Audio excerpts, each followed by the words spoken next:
Hello everyone. Now we will see how to deploy the models.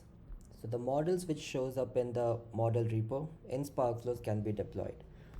To deploy the model, we first need to click on register, which will register this particular model with the MLflow registry. So Sparkflows leverages the MLflow as the model registry.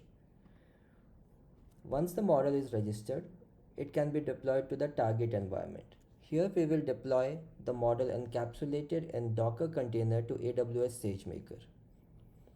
Once we click on deploy, it would deploy the model to SageMaker after taking a few inputs from the user.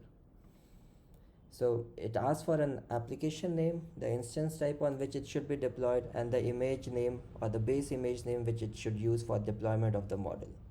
Once we click on OK, this triggers the deployment. Once the deployment succeeds, the details of the endpoint to score will be available. It can be seen here.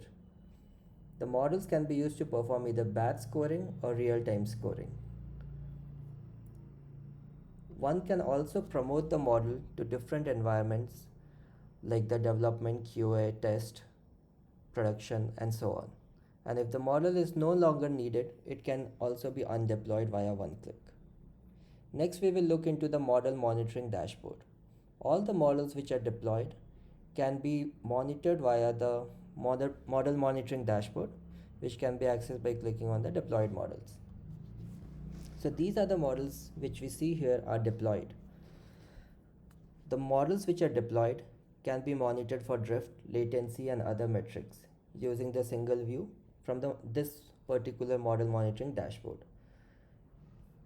Let's go ahead and see what are the metrics which are captured when the model is being monitored.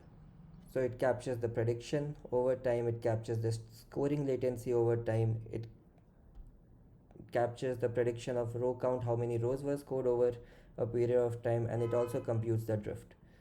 The modules or the visualizations which you see here are pluggable, and more model metrics can be added to this particular dashboard to be captured for every model scoring just by adding a few scripts to it.